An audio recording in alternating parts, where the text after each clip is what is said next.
one of Coach Bailey's coaches, who is a friend of mine from Carlisle here, called me up and asked me, "What did I want to? Did I want to consider maybe coming down there and helping with the program?" But before that, I worked at the House of Representatives, and I had also worked at the Federal Bureau of Investigation prior to that. So, I mean, I had a well-rounded background, but the thing about it is, but both of those jobs, they didn't pay well.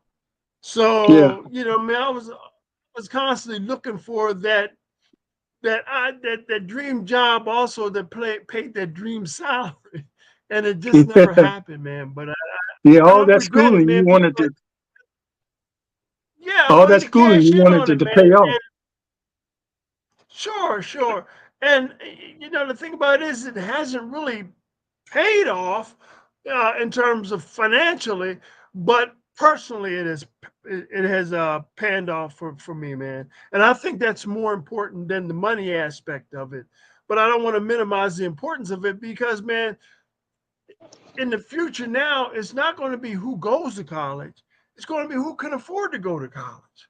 So, Hmm.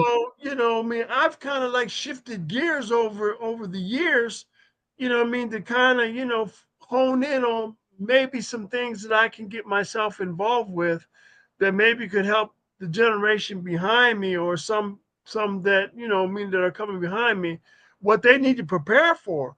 And the thing they need to prepare for is they got to have some money. And the idea that, I mean, it's going to be expensive. A lot of college students are going to be out there working in McDonald's and part-time positions, I mean, to make ends meet. See, and the fact that I didn't have to pay anything, I was surviving off of a Social Security check that I was receiving because of my mother had passed when I was a child. So I was able to get some money, every month, and I Hmm. mean, it all worked out, man. Yeah, and before we go further, some people just joined, so let me start. My guest here today, and welcome. This is the Slim Nation 101 podcast. My guest is Curtis Okay. Thompson, and he is a fellow Unionite. Well, I met him at Union, but he's left Union. He played football there. As a matter of fact, he played on that 1973. He had just gotten to Union. That was his Yes, freshman year, yes, and that team yes. won the CIAA championship, and I don't think they had won it Mhm. in quite a few years. So, and 50 he years. was on a team with quite a few guys that went pro. So, uh, I guess that was a great introduction to Virginia Union, and so, but we want to talk about too, Curtis. You talked Yes. about, and we're gonna talk about all those books behind you too, brother. But Oh, I guess okay. that's the key for an educator to have Okay. all those books. I remember my father was an attorney, and, Yeah. and he had all those law books in his office, and people used to come in there always saying, "Have you read all those books?" And he would say, "Yeah." Uh, Briefly, but I still have to refer to them from Mhm. time to time, depending on the case that we're dealing with. If But he nothing said else, he you gotta read have more. if Right. nothing else, you He gotta have read more. encyclopedias. How about it? Always have encyclopedias. I remember my Always grandmother have that gave me. encyclopedia. My grandmother bought my first book. It was a dictionary, a Webster's dictionary. Yeah, So, much better than Google. Google oh, a might whole make you lot a little better, lazy. a Yes. whole lot better, because you can go back and But revisit the information. yeah, but anyway, talk about, you went to what was it? Columbian Valley High School, Cumberland Valley High School. high school, and Okay, but I go didn't. ahead. I didn't go there. I was an employee there. Oh, okay. It was after I had an initial education experience in urban education that I kind of got discouraged, man, and said, man, I mean, I don't know if I really want to, be in education because I think the topic that we were thinking about, I mean, addressing during this session was, urban education and the experience that I had as an educator in urban education. And I was shocked. I mean, I was totally shocked, man, when I went in. My thing was to um, be kind of like an example or a role model to African American students in general, and I mean specifically, and students in general. But James, I went to down to the high school in Harrisburg, Pennsylvania, which is down the road from me, and it's a Yeah, city that's where my twice brother the lived. size. Yeah, yeah, and it's got twice the number of people that live here in Carlisle. And Hmm. brother, I was shocked, man. I mean, these kids, man, they weren't disciplined. They were running around the room. They would come into my class, man, and go in the back of the classroom and man and start playing spades and, and talk and all that and cussing me out and everything like that. You know, and I kind of laugh at it, but man, I was shocked, man. I didn't know what else to do, man, because I was new to the education profession and I had not seen discipline like that. No one could have prepared me for that. And when I was taking my education courses at Shippensburg, they never mentioned anything about that. So Yeah, I went down there blindsided, man, and I really got raked over the coals, man.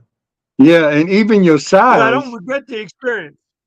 Yeah, even your that didn't mean size nothing. didn't intimidate them because you were a big tight end on No, on the football team, and you weren't no small guy. So didn't mean even nothing. your size, and plus you couldn't threaten them. You know, you couldn't go through all that Oh like you no, might no, see in the movies. But that's no, not no, reality. no, But no, sometimes no. your presence can demand respect. But with some kids today or then, even Yeah, that didn't matter because they knew you couldn't touch them. yeah, yeah. But the thing about it is, I don't want to put too much emphasis on it because I did establish some relationships, and I did have some personal successes with some of the students. I mean, it wasn't enough, Hmm. and I take full responsibility for that Hmm. because I mean, they didn't ask. They didn't ask to have somebody like me. But at the Right. same time, I probably and I did take some steps to get better over time. But I also recognized that there were some problems, man, in public education, and particularly in urban public education, that even though I'm not in public education right now, I need to find myself somehow or another involved with it. Because when I was with the House of Representatives, I worked for the representative out of Philadelphia named James Roebuck, who was a Virginia Union alumni. And Oh, he had wow. gotten his doctorate in history and everything, and he hired me. And he would send me to, or I would attend conferences with him because he was on the education committee. And what I learned in going to those conferences is that the issue of urban education and the things that are failing in urban education, and the thing one of the biggest issue was discipline. So Jim Roebuck said, "Well, what is it that's happening at black colleges that's not happening in high schools? Because the kids in high school, I mean, James, you're well aware, and we're all well aware, man, of the problems in terms of discipline and behavior in the urban schools. But somehow or another, when you got to the HBCU or college in general, those attitudes changed. Hmm. You don't see people cussing out the instructor. Although I was in one class where there was one kid from Philadelphia that was in my physics class, man, and he cussed the teacher out. And a Just girl, and I'm not gonna say names and everything, but you probably would know her if I told her your name. She was a Delta and everything. mhm. She stood up and said, "Hold it, wait a minute. You are not gonna come in here and disrespect the instructor in this class." She said, "My parents are paying for my education, and you're not gonna come in here and disrupt it." And brother, I took a step back, man. I said, "Wow, man, that was pretty powerful," because this guy was intimidating. I mean, he acted like he was going to do something, man, to these Yeah, brothers, all because he didn't come to class and didn't know what we were doing. And everybody was, I mean, getting things done, but he wasn't. So yeah. he wants to disrupt the class. So, but the issue that I wanted to stay focused on is what's happening at the HBCU's college atmosphere that's not happening in the urban public schools. Remember, these are the same And kids. These are the one same thing, kids. I want to stop you for 1 second and give a shout out Okay. to Harvey George, who was, you might not remember the name, but he was there when we were there. I've been talking to him Mhm. in the last few months. We connected over Facebook. Name is Harvey Okay. George, and he was there at Union during those times, and he's watching right now on Facebook. And Mm-hmm. our I mayor of probably City of know him, Portsmouth. but I just have to say Yeah, it. yeah. If you see a picture of him, you know him because Yeah. what we used to say about Union, if we didn't know the person by name, we knew their face. If we were downtown, we could point Yeah. out a Union student because we Yes. passed by them, on campus or Mm-hmm. in the lunchroom or in the Mm-hmm. lounge. You couldn't avoid that. So if you Yeah. saw his picture, you probably say, "Yeah, I remember that guy," and Yeah. then you might Yeah. remember more than you think. But Yeah. and Yeah. Yeah. our Probably just mayor had a of the city conversation too. our mayor of the city of Portsmouth is also watching. His name is Shannon Glover, and he's from Pennsylvania. He's from Erie, Pennsylvania. So, Yeah, so Clark Hunter's from there. Clark Hunter's yeah, here. He lives yeah, right down the road from me. yeah. He's from Erie, Pennsylvania, but he's now the mayor of the city of Yes. Portsmouth. Thanks for watching, Mayor. But anyway, go ahead, continue talking because you talking about your HBCU experience, and I remember we talking earlier. You came from a high school all white experience, well, mostly white experience in high Yes. school that you were in. Yes. Yes. So Yes. it Yes. was, some people, some people, might get a sort of a cultural shock, even though that you're African American. That wasn't your experience coming out of high school. No. Being No. around, predominantly black school, and then here you are because you almost went to Penn State, which I you would have almost went to been Pitt. Pitt. the Pitt. Pitt, Pitt. Tony Okay, I Dorsett. said Penn State, Yeah. but It might have same been thing. there if it was different circumstances. I might have been there, but I And that also would have was been on. I was that on a would have been the mission. same kind of environment that you came out of high school with. Exactly. Exactly. But uh, Um. but you went, like things happen for a reason. You ended up at Union, Yes. so you could have that experience. You didn't Yeah. know that you were going there to have that different kind of experience, but you know, no telling how your attitude would have been about certain things. Yeah. If Yeah. you hadn't But had that I was experience. But always a. I'll let you I talk. was. I'll let you talk about it. Well, listen, man, I like to revisit these thoughts, man, because I don't have very many, if anybody, that I can talk to share these. That's why I can appreciate what you're doing and all. I mean, back when I was in high school, I was a Black Power advocate. Now, what do I mean by that? I'm I meant when I said Black Power, I meant Black empowerment. That didn't mean Black supremacy. You know what I mean? As Right, white supremacy is identified today. I mean, I got along with white folks up here, man. You know what I mean? right. But I knew that deep down inside that they would prefer not, or they weren't missing anything if we didn't communicate or socialize. So Hmm. somehow or another, the high school experience kind of forces you to socialize with each other. So I developed a Black Panther. I was into the Black Panthers, Yeah. Huey Newton and Eldridge Cleaver and Angela Davis and George. Oh, I forget his name out in California. That he went to jail for $50 and they put him in solitary. George Jackson for Hmm. he was in solitary confinement for 9 years. But I was into all of that. The Nation of Yeah. Islam, the Honorable Elijah Muhammad. I was in all that. I was never in the Nation of Islam, but I also understood where they was coming from. And being that I was from Pennsylvania, my family, who was in Philadelphia and New York City, my extended family, we used to go to the Penn Relays.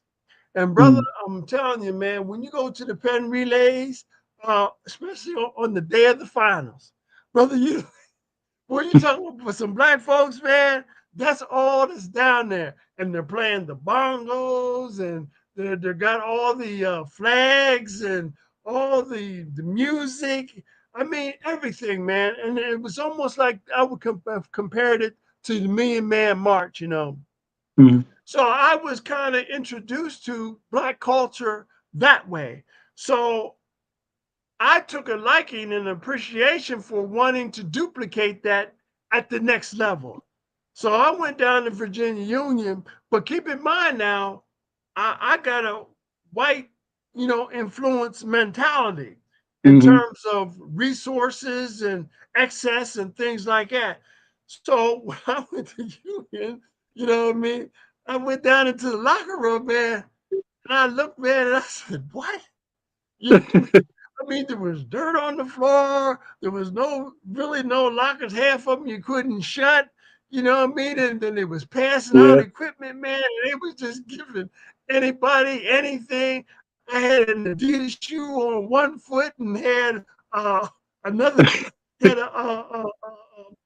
another brand a foot of a spike on the other foot. And but I took it.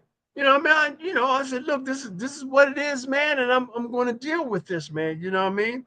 So, I stayed. I wasn't going to go anywhere. I mean, I had went down there by myself. I mean, my father put me on the daggone bus, and I feel like he abandoned me. And when I got to Richmond, wasn't nobody there to meet me or anything like that.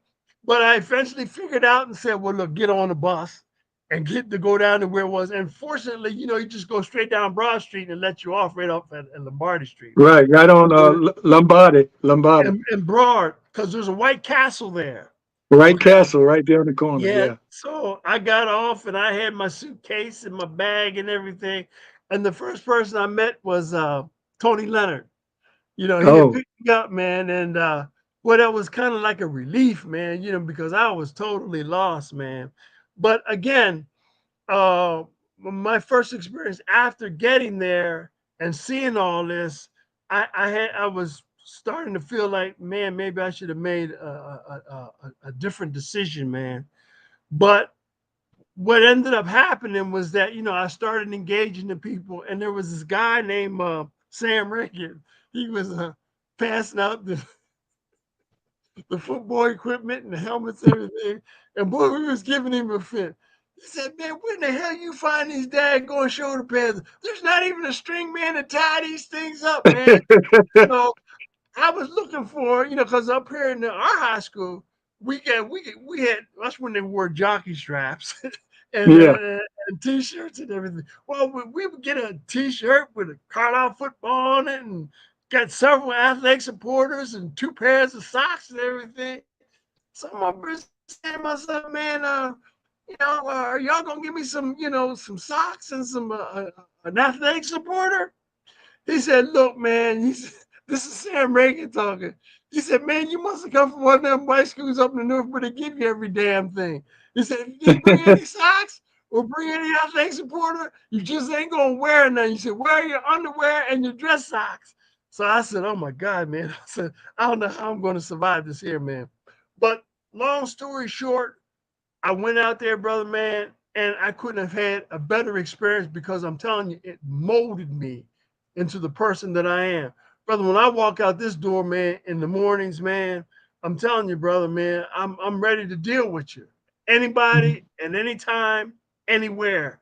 So that, that experience in and of itself, man, was worth the character building that it provided me. And I have no regrets about that, man. I mean, certainly there was some things like, I mean, it took them 50 years to kind of acknowledge the team, for Santa. And Slim, I never even seen the trophy. To this day, I've never seen the trophy. And they gave us jackets and everything, and that seemed like it was a budget burden and everything, man. I would have thought that the Seattle play would have gave us T-shirts or a little mini trophy or something like that, but none of that happened, man. But like I Yeah. said, man, God And works you, in mysterious ways, bro. yeah, and you said it took 50 years to acknowledge, like I think was it last year or year before last they put y'all in the Hall of Fame of Virginia Yes, Union, that particular team, because when y'all won the championship your freshman year, yes, it had been a long time, if any, yeah, Union football yeah. team had won anything. And you talk about the practice equipment, and I've heard other players that Oh have my, gone pro talking about playing in Hubby Field, Well, every time you tackle, Yeah. dust flies. Now they have a turf field. You know, Yeah. but And you couldn't some of even those things, see, man. yeah. And a lot of Like HBCUs, flashlights, man. We use the stadium like, yeah. go ahead. And I heard Like, those stories from other people that what? went to HBCUs, but everybody stayed. Even us Yeah. guys that didn't play football, going into Yeah. Kingsley Hall my freshman year, you know, had radiator heat, so you had no control over the heat. So the heat would be on so hot in the wintertime, we had to open the windows to sort of balance off, or it was like being in a sweat box. But that was our experience. And I talk about it Yes. Well, fondly at now, least you even though had it was crazy then. And if you're in the shower and somebody flushed the stool, they had to let you know, or if they didn't like you, they would just flush it, they and just flushed it. the water would automatically turn hot and scald you. But that was some of the things we had to, and that kind of thing was the test. Yeah. Dealing with all the physical inaccuracies they had there. But then when you got down to the professors and Mm, the purpose and those mm. mandatory chapels that you had to go Yeah. to, Yeah. regardless of where you ended up religious wise, Yes. that Yeah. that also instilled some different discipline in you.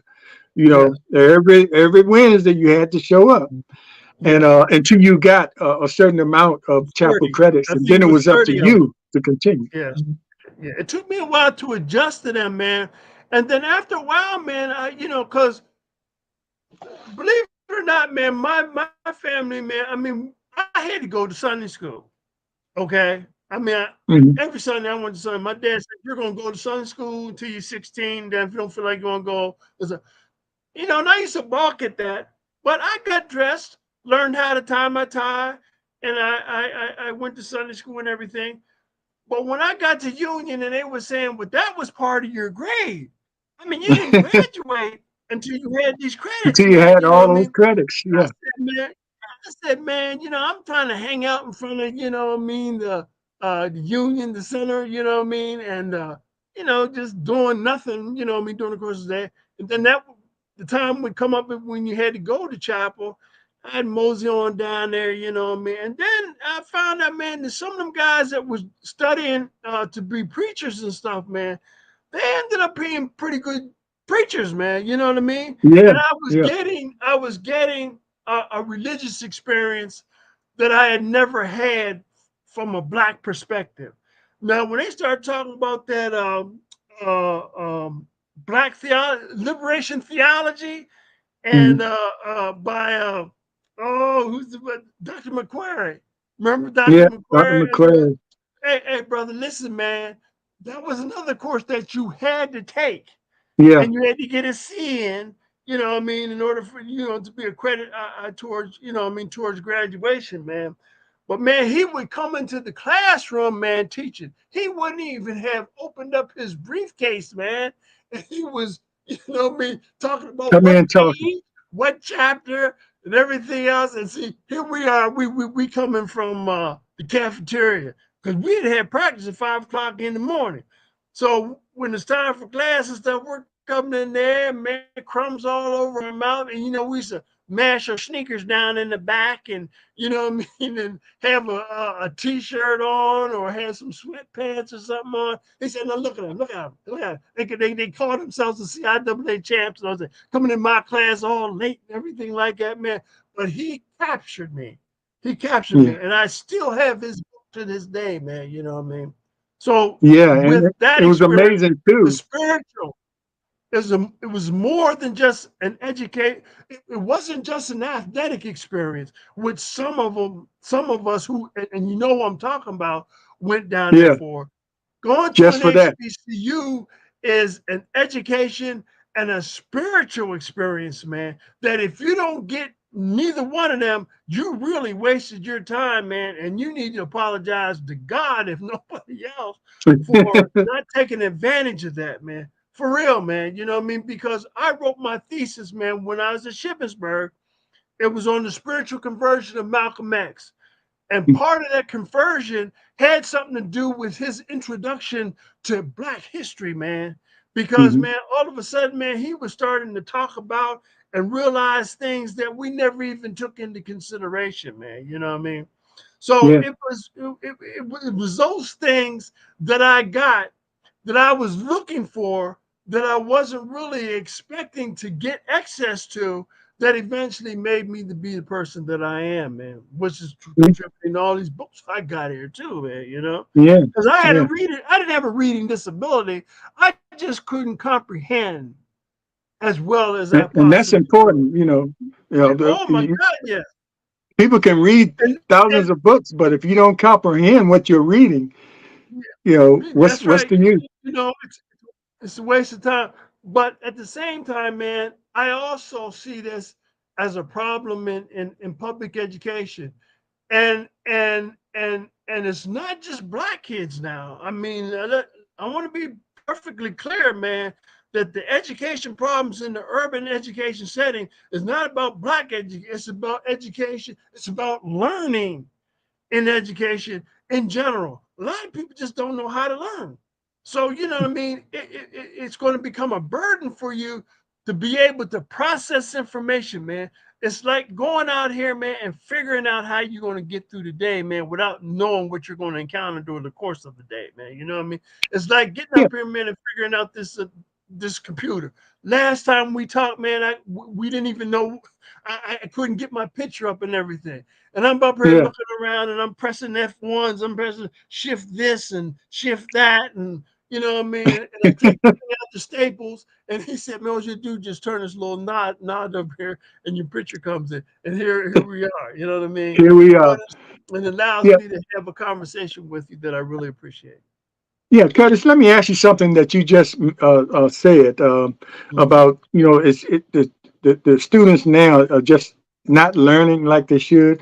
How Mhm. important do you think it is, as we bring in Mhm. family, at one time, a lot of things you learned before you even came out the house. You had your parents or one of the parents would start you off teaching you how to write your name and stuff like that. And Yeah, by the time you got to school, you had some yeah, abilities, and it went further than that. Even when you were in high school, a lot of that yeah. learning came in the house, and maybe Mhm. that might be missing too because a lot of parents don't have Mhm. that time, or they don't Yeah. take that time. I remember my dad being a busy guy. He was involved Mhm. with NAACP and his practice during the day, and he was busy, going Mhm. to these meetings because it was during those periods Mhm. where black folks had to meet and say how are we going to overcome some things. So he had that on Mhm. him, but he always took that Mhm. time.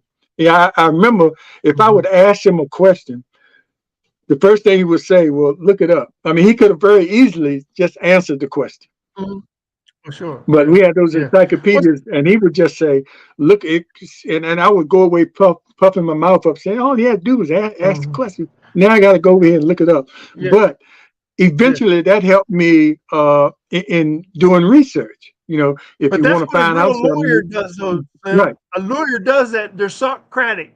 They're always asking questions, and that's how right, they arrive at the guilt or innocence of a particular trial. You got to ask questions, indeed, man. You know what I mean? And yeah, you got to include people. Like you was talking about the family and everything. I hmm, No one else was in my family had went to college. Okay. But now my grandfather had some sisters that was able to go to college, and one of them became a teacher and all. But in, in answering or responding to what you were saying, you have to include your whole family in your education.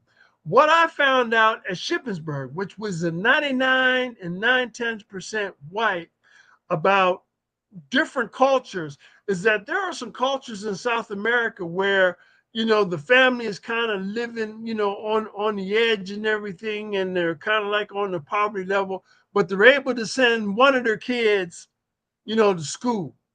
And in this story, this cultural experience, and it's supposed to have been a true story, and I think I still have that book too. They sent the kid off to college, and the kid got their education and everything, and the kid came back. And so the kid was kind of confused by why his parents were not open to him conversation wise. You know what I mean? And so to make a long story short, part of the culture is that in that particular culture is that when they send you to college, they expect for you to come back and teach them. So they was kind of like waiting for the girl to come back and kind of like enlighten them about things that she had learned. So that's Yeah. why I came to this conclusion, man, that not only do you have to make it a part of your family, you have to make it a part of your community. Now, I'm gonna tell you, there's a downside to that because some people are jealous, man, because you got your education, man. And Yeah. not only Yeah. did I got two master's degrees, Right. okay? But the thing about it is, man, is like when I go out and I have conversation with people, and many of them did not have an education experience beyond 12th grade with the seventh grade, understanding level. I mean, they would think that I was trying to be, oh, he thinks he knows everything. That's the first thing they would say, man. And so, instead of trying to talk my way through it, man, I just kind of backed away and said, man, look, there's nothing else, man, I can do, man. You know what I mean? If they feel that way, that's not me. That's not something I can resolve, man. Mhm. So, man, I do what I can, and like I said, man, I don't give up on our people because they need us. They need you to do, Slim Nation.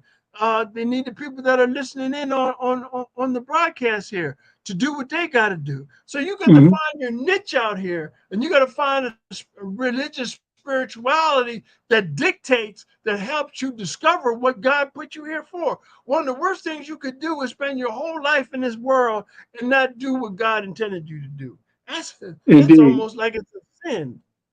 I talk often about how people miss their blessings. They looking one way. They might be looking for their blessing to come in the form of monetary, Yeah, money, but it's yeah, coming another way. God sends it another way, but you're looking for the money, and He yeah. sends you. He sends it to you as far in the form of a person educating you how to make money, and we miss that But blessing because we so focus on one thing and not what God is sending your way. and when we talk about God intervening like that, sometimes, man, when you go through these drug experiences and things like that, man, because I'm in the biographies, and I read Miles Davis' biography. And, he was a big heroin addict, you know what I mean? Mm. And I got to the point where Miles Davis, man, woke up one day, man, and he went in the mirror, man, and he said to himself, man, what in the hell am I doing? You know what I mean? Doing all this here. Now, Miles Davis's father, man, was an oral surgeon that owned acres of land. So Hmm. he said, man, after he had that, experience looking in the bathroom mirror and saying, he went down to one of his father's guest house and went in the house, locked the door, man, and then he just kind of like cold turkey in there, and he eventually got himself off of drugs and everything. And when he did that, he eventually got himself connected to musicians like Marcus Miller, uh, Mm. uh, David Sanborn, Yeah, a whole lot you, of you could other artists, is a you could Prince. see the change in his You music, can see even the though change. You can see even though that what he was was doing before was good, but you that's could right. see him being more progressive with his He music, was reaching out dealing to with those young guys. kids. Man, you Yeah. ever, I mean, the last album that I bought of Miles Davis live around the world, man. And I Mm. mean, man, like, and his relationship with Prince. And see, that's what we're all supposed to do. You, me, and anybody who's listening to this, man. We gotta find a way, man, to do this because this is a cultural experience for us. I mean, we're up from slavery, man. I mean, Mm. yeah, I appreciate slavery and everything, but I ain't going back to Africa, man. I mean, where am I going at? Where am I going to live? we What am would I be going totally to do? out of our element. You know what I mean? I would probably do better by inviting them over here, and helping them get on their feet, man, which Yeah. many of them do. Look at the basketball teams now. Boxers and everything are coming from Uganda Yeah. and Niger and places like that, man. They're getting it, you know. Indeed, and going back, one more shout out to another Unionite that's on line. Her name is Diane Ricks Jones, and I remember seeing a picture of her. Don't really remember her, but I'm sure She looked for me. I'm sure we passed each other's paths. But one of the amazing things when Yeah. we met up on Facebook and started talking, we found out our fathers had gone to Union and were roommates.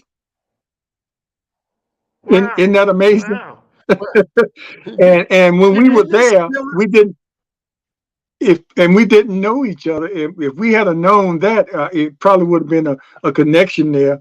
And but that really threw me off my feet. That she said she remembered her father had told her that my dad and he were roommates. I think they both pledged Kappa. But anyway, that was amazing. Just wanted to shout out to her. How you doing, Diane? this trivia I want to share with you. With me going to Richmond, my grandmother used to live in Richmond, Virginia. Oh So wow. that was kind of like a trivia. What I mean, a spiritual trivia for me to go down to be able to go down to Virginia Union. What I mean, and graduate and everything. And Yeah. also too, man, the history of Union itself. That used to be a jail, I It think. used to be a For, jail. yeah, for runaway slaves and stuff, man. Yeah. And I don't make it known that I take pride in that. But I mean, I explain to white folks, man, I'm listen, man, this is what we've been through. And you Yeah. people just do not get it, man. You know what I mean? I said, man, this is a jail. Man, I went to a school, man, that was on the land where they used to, put slaves in jail, runaway In jail. slaves. Runaway And slaves in jail. yeah, and I have that And it story. I was think it's called Devil's Half Acre or something like that. yeah, and I think it was white Angelicas that formed that school. Like most of our HBCUs Oh, were yes, formed by white religious yes, yes, groups yes, that were yeah. trying to make it We better, have, trying to make a difference.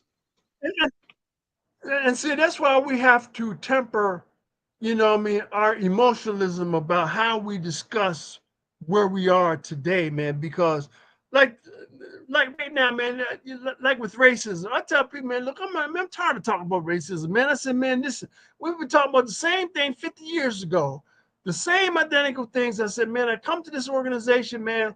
What I mean? You was, having meetings, shaking hands, chatting and chewing and everything, but yet we're still talking about the same stuff 50 years ago.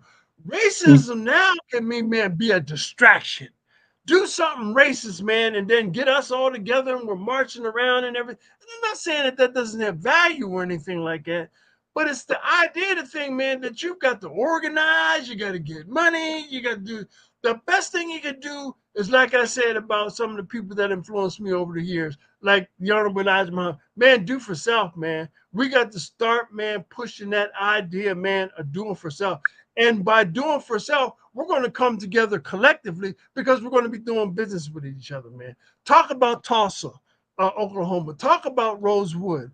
And talk about some of the things that people are, African Americans are accomplishing. Look at all the money some of the athletes are making and stuff. You know what I mean? And some of the people that are in the legal profession or in education. You know what I mean? We've got to start focusing on that, man. I mean, time is short, man. You know what I Yeah. mean? And the Yeah. thing is, we can do it. We Well, can do it.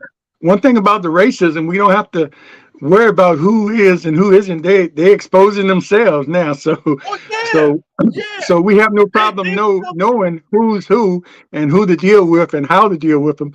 And like you I say, we can spend a lot of our focus on ourselves and a betterment, on issues that we really need to concentrate on to counter. See, because yeah, they're doing stuff right in our face now. They're not even trying to hide, yeah, their yeah. But racism see, we're or calling them or out what now. they're trying to do. So they're playing, like they We're always say, calling they're them out playing now chess on it. and we playing checkers. Yeah. Well, see, the thing about it is, man, like we're getting smarter now. You know what I mean? We're Yeah, not yeah, that naive group of people, man, that don't want to, disrupt the apple cart and everything. And I think we've seen an example of that down in Alabama, man, where they had that big brawl down there on that boat dock on the dot. incident. Yeah, You heard about that, man. You know what I mean? yeah, Now, I'm not trying to, highlight that, but I'm telling you, man, it's real. I mean, we've had enough, man. You know what I We mean? had enough. These And things are going to start to happen, man. You know what I yeah, mean? you're gonna see a lot more of that because, like, I think they're doing something by coming right out and showing, Sure. whether it's racism or whether it's their dislike or whether there is white fear, like Yeah. Roland Martin writes in his book, or Yeah. whatever it is. People are just tired of that. Okay, now you're showing your face, so we know Yeah. how to handle it. Now we know That's right. who to That's go right. after without going That's right. after the somebody that's probably innocent just That's because right. they're white. So That's right. y'all are exposing yourselves. That's So right. we know Well, exactly what see, to do. So it's kind they're of backfiring on them. yeah, well, they're making the case for reparations and all. Guy talking about, oh, cotton picking was a skill and everything. Okay, then pay me then, or pay. You should have paid them people back if it was such a daggone skill. Pay me, man. Still, You know what I yeah, mean? And see, another part of addition to slavery was the era of peonage, where they would have black folks, man, working all week for them and then give them a dime at the end of the yeah, week, man, and they would owe $2. They would owe $1 for rent and $1 for groceries and all that there kind of stuff. So it just kept them in debt, man. But here yeah. again, and I need to make this here too, that most of my radical thinking about Black history came from white educators, man. And I've got to acknowledge that, man, because I didn't go to a Black environment. My whole academic experience at the master's level was all white. I was the only Black student in there at Penn Mm. State and at Shippensburg. So I remember one professor, his name was Offner, Dr. Offner. He told me, he said, listen, Curtis, you need to stop dancing around the issues. You know what I mean? I'd write a paper and, you know what I mean? I would, kind of like soft shoe the, Shaw racism Pell. and everything. Oh, it could have been better. And, you know what I mean? If it wouldn't have been. He said, man, look, America has not been good to the African American. And you need to say it like that. Find a way to academically and intellectually say it like that, man. You know what I mean? And then that's when it took me back to, I don't know if you remember Cliff Marsh, but he was a sociology instructor, man. He was from San Jose, California. He was another person, man, that was influential with me at Virginia Union, man, because we were writing papers. We didn't have a computer or anything that we could type it on. So I had to write cursive the papers and stuff. And I wrote my paper, man. I gave it to him, man. And he gave it back to me. And he said, listen, he said, I have never, you know, well, no, he said it was an appreciation to be in the presence or have taught us an athlete who can write the way you have. And I'm not saying I did anything with any, publishing documents or anything like that, but he knew where I was coming from. And see, he had understood that there was a lot of, athletes, man, that just weren't getting their education. They was wasting their time and stuff like that. They was depending on the draft and things like that. And it's not like I didn't want to go, but it wasn't meant for me. So I had to Mhm. find out whatever else God, man, has wanted me to do. So Yeah, I'll be okay, Curtis. Now, as we're gonna have to end now, we went a little longer than we usually do, but this is a long yeah, time coming. We've been talking off and on since yeah, we connected on Facebook, and cool. I'm glad we did because I never forgot you, brother. Because I Mhm. remember, and we didn't there at the same time for a long time because I had moved Yeah, off campus, and then yeah, eventually I got married, and I was still mhm, there. But yeah, that time we spent, I develop appreciation for you because sure. you were getting the work done and you were playing Yes, football yes, and yeah, some of the other things that the '70s created for us back then. yeah, So yeah, yeah. so I'll be down there on the 23rd. I'm coming to see the Willard Ballet Classic, so I'll be down there on the from 23rd. Yeah, 23rd of September. September. Yeah, yeah. Oh, okay. You said you couldn't make it, you know what I mean? But Yeah, I'm I might be definitely out of going down town there, then. you know what I mean? Might be Yeah, out of town, but no, but I think I'll be out of town the next weekend. yeah. So I might be able to make that. So we'll look at that. We'll stay in touch, man. Maybe it'll be a basketball game that you might come to. You know what I mean? Because I really like to meet Charles Oakley, man, and Ben Wallace if I get a chance. Yeah, how about that? How about Yeah, that? And really. shipping. Shippensburg is playing Union now in basketball. Yeah, they play up here.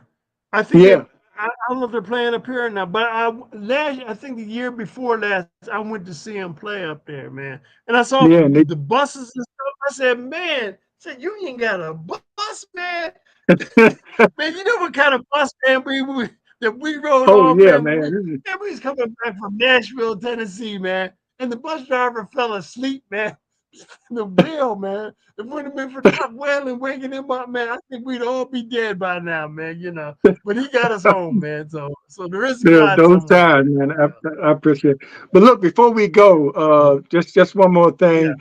What would you say yeah, to upcoming freshmen or seniors or even juniors in high school? Because I believe that when you're in high school, you should start thinking as early as you can, maybe even in junior high school, about being and going to yeah. college and stuff like that. Because a lot of kids don't take it serious that early.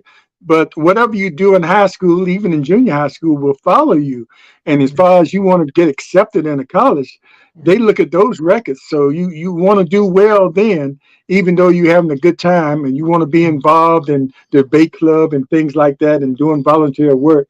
But what would you tell to seniors or upcoming freshmen about possibly attending HBCU if the opportunity came to them, Yeah. especially First, Union, but any yeah, HBCU because yeah. there's so many opportunities out there. First of all, take education seriously. Second, man, you got to get into this game early. I mean, you got to hit the ground running, man. When you hit our 12th grade, man, if you ain't making $50,000 a year, man, I mean, really, I'm going to be concerned about, I mean, where you're going to work at and how you're going to survive and how you're going to raise a family, man. I mean, even for me being a single person, man, what I mean, I can spend, man, $100, man, and not even have any daggone meat. So what I mean, I kind of look at that, man, as being the motivation, man, for them to get serious about their education, man. Because I'm gonna tell you, man, since I'm older now, senior citizen status and all there, I have friends, man, that when I'm around them, they may be drinking or doing whatever else that they do, man. You know what I mean? But I can always, what I mean, remember them because they will have acted just like they did when they was in the seventh grade. I said, because there was one guy, man, I said, now you see so-and-so down there? He used to act just like that, man. We was on the playground in seventh grade. Because what they're finding out now is that a lot of kids will start learning, man, around seventh, eighth, and ninth grade, man. They just stop learning. You know what I mean? They go through the motions of it, but they ain't processing nothing, you know? Well, they So think they know it all, and they think they can pick up everything on it's Google not like or on the internet, and they know everything. But so learning, your brain has a capacity to learn up until the age we are to listen, this day. it's like a computer. It processes this information and then puts it in a file. Then you Right. have an ability to go and retrieve that information so that you can open up and maybe use it again, you know. But the thing Mhm. about this, man, the cell phone, man, I think it's the greatest invention that could probably happen, man. I really appreciate being able to do what we're doing right now. But I'm gonna tell you, man, if you're not a good teacher or a focused teacher or a teacher that's innovative and creative, you know what I mean? I'm telling you, man, as soon as you walk in that classroom and you start your lesson plan, brother, them kids pull their cell phone out. And the only reason why they're pulling their cell phone out is that you ain't talking nothing relevant, man, that is going to reach them. So you Mhm. got it. It's everybody now. Everybody's got to take some kind of ownership and discover the role that they must play in order to make things happen, man. I mean, this country, man, is upside down, brother. And we need to flip and make America great again. We need to get America back right side up now. You know what I mean? Before we Mhm. can be great again. So, I mean, that's what I'm saying. Learn early and get it done, man, before and take education seriously. Not just in 12th grade, take it beyond the 12th grade. Consider HBCUs. But if it's not for you, then don't go there. I mean, I read some serious information, man, about some of the black colleges, man, are failing now. You know what I mean? Mhm. They're not financially stable enough to be in business. We need to take them schools like St. Paul. turn that into a charter school or something like that, man. Mm-hmm. Or turn it into a school, man, to deal with some of these behavior discipline issues, man. You know. Yeah, the So I mean, buildings are still there.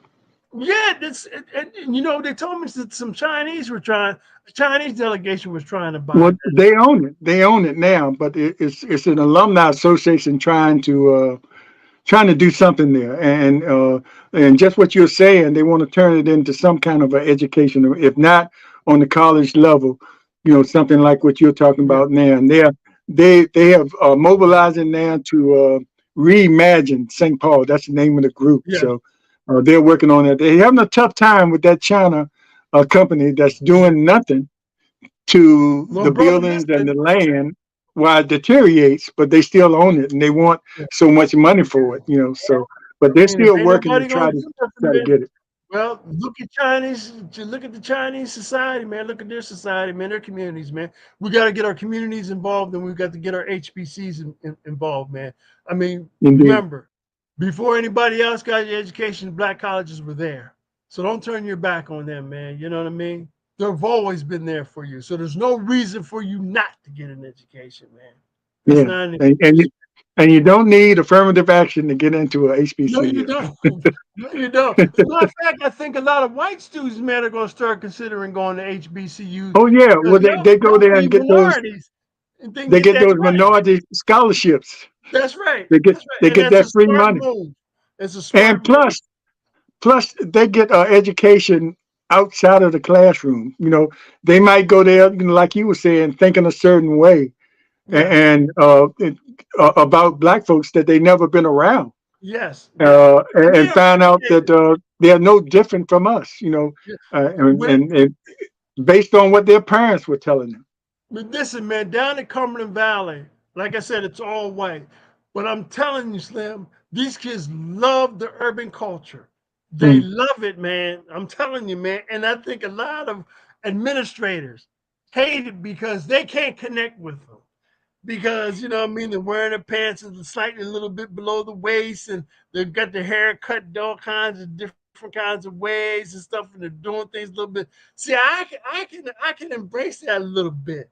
Of course, there's a certain image that you know what I mean that I should be portraying as a role model. But I'm mm. telling you now, based on my experience, these white kids down Cumberland Valley, boy, they love that urban culture, man.